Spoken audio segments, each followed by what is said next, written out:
4월 25일 목요일입니다.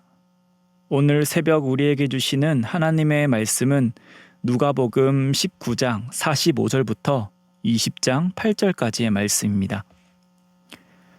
성전에 들어가사 장사하는 자들을 내쫓으시며 그들에게 이르시되 기록된 바 내 집은 기도하는 집이 되리라 하였거늘 너희는 강도의 소굴을 만들었도다 하시니라. 예수께서 날마다 성전에서 가르치시니 대제사장들과 서기관들과 백성의 지도자들이 그를 죽이려고 꾀하되 백성이 다 그에게 귀를 기울여 들으므로 어찌할 방도를 찾지 못하였더라. 하루는 예수께서 성전에서 백성을 가르치시며 복음을 전하실세 대제사장들과 서기관들이 장로들과 함께 가까이 와서 말하여 이르되 당신이 무슨 권위로 이런 일을 하는지 이 권위를 준 이가 누구인지 우리에게 말하라. 대답하여 이르시되 나도 한 말을 너희에게 물으리니 내게 말하라. 요한의 세례가 하늘로부터냐 사람으로부터냐?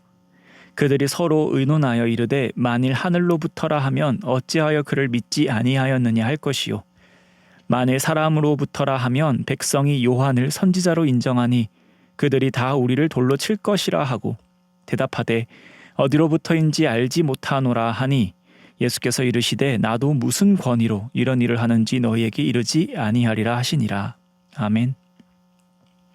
예수님께서 예루살렘으로 입성하셨습니다. 예수님께서는 이 땅에 오신 그 목적을 위해 한 걸음 한 걸음 묵묵히 걸어가고 계셨습니다. 오늘 본문에서는 예루살렘에 들어가신 예수님께서 성전에 들어가시는 내용을 담고 있습니다. 예수님께서 성전에 들어가셨을 때 펼쳐진 장면은 유대인들에게 너무나도 익숙한 장면이었습니다. 그러나 예수님께서는 너무나도 익숙한 그 장면을 보시고 장사하는 자들을 내쫓으셨습니다. 그리고 그들을 향해 강도의 소굴로 만들었다고 책망하셨습니다. 예수님께서 왜 이런 반응을 보이셨는지 다시 한번 그 당시 성전의 모습을 되짚어 볼 필요가 있을 것 같습니다. 예수님 당시 유대인들은 예루살렘을 포함하여 지중해 중근동 지역에 널리 퍼져 살았습니다. 유대인들에게는 몹시 중요한 절기, 유월절이 있었는데 유월절이 되면 각지에 흩어져 있던 유대인들이 예루살렘을 향해 순례의 길을 떠났습니다. 유대인들은 예루살렘에 도착하여 성전세를 내기도 하고 하나님께 제물을 드리기도 하였습니다. 이 성전세는 20세 이상 유대인에게 의무로 부과된 것입니다. 유대인이라면 이 성전세를 꼭 내야만 했는데 일반적인 화폐로 낼 수 있는 것이 아니라 세겔이라는 그 화폐로 내야 했습니다. 그래서 성전 안에는 세겔로 환전해주는 환전소가 있었습니다. 또한 먼 곳에서부터 예루살렘으로 순례하는 이들은 하나님께 드릴 제물을 끌고 오기가 힘들었습니다. 그래서 하나님께 드릴 제물을 파는 곳도 있었습니다. 예수님께서 성전에 들어가셔서 장사하는 자들을 내쫓으셨을 때 바로 이 환전해주는 이들, 제물을 파는 이들을 내쫓으신 것이라고 우리는 이해할 수 있습니다. 그러면 이들을 대체 왜 내쫓으셨을까요? 다른 복음서에서도 예수님께서 장사하는 이들을 내쫓으신 장면이 등장합니다. 오늘 전부 다룰 순 없지만 예수님께서 그동안 가르치신 내용과 또 다른 복음서에서 성전에서 행하신 행동을 볼 때에 예수님께서 이 성전세 자체를 금지하신 것은 아닌 것으로 보입니다. 또 재물을 파는 것이 정말 나쁜 일이기 때문에 내쫓으신 것으로 보기도 힘든 것 같습니다. 이 예수님의 진의를 알기 위해서는 장사하는 자들을 내쫓으시며 하신 말씀에 주목해야 할 것 같습니다. 46절 말씀 후반절을 보니 너희는 강도의 소굴을 만들었도다 라고 말씀하십니다. 강도는 말 그대로 남의 재산을 빼앗는 이들을 말하는 것이죠. 이들이 정당하게 돈을 받고 세겔로 바꿔주거나 재물을 팔았다면 예수님께서 굳이 이런 강도라는 표현을 사용하시지 않으셨을 것입니다. 이들은 돈을 환전해주는 과정에서 재물을 파는 과정에서 부당한 이득을 취했습니다. 당연히 사업을 하고 장사를 한다면 이득을 취하는 것이 맞습니다. 그러나 이들이 있었던 곳은 성전이고 성전에서 하나님께 나아오는 자들을 상대로 이득을 취하고 있었던 것입니다. 장사하는 이들은 종교적 시스템 속에서 이득을 취하는 자들이었습니다.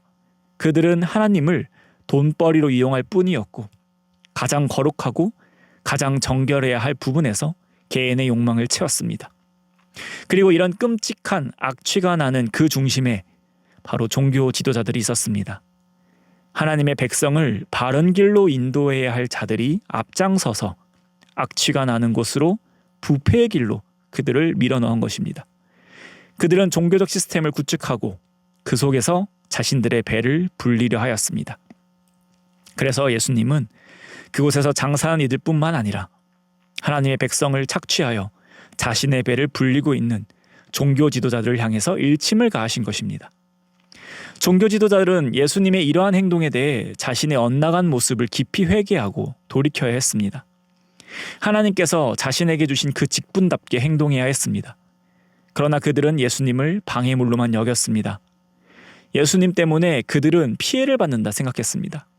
성전에서 이득을 못 얻게 되고 47절의 말씀처럼 예수께서 날마다 성전에서 가르치시다 보니까 48절과 같이 백성이 다 예수님께 귀를 기울여 듣게 되었습니다.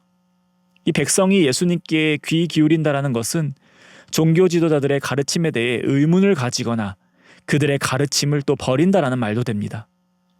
백성은 복음 그 자체이신 예수님께서 선포하시는 그 복음을 귀 기울여 들었지만 종교 지도자들은 그 복음을 위협으로 느꼈고 자신이 가지고 있는 기득권을 빼앗길 것 같은 위기로만 생각하였습니다. 결국 그들의 선택은 47절에서와 같이 예수님을 죽이려는 것입니다. 그들은 예수님을 해할 방도를 찾지 못하다가 하루는 예수님을 곤란하게 할 기막힌 방법을 떠올렸습니다. 질문을 던집니다. 20장 2절 말씀입니다. 당신이 무슨 권위로 이런 일을 하는지 이 권위를 준 이가 누구인지 우리에게 말하라. 이 질문을 통해 예수님을 곤란하게 만들 생각이었습니다.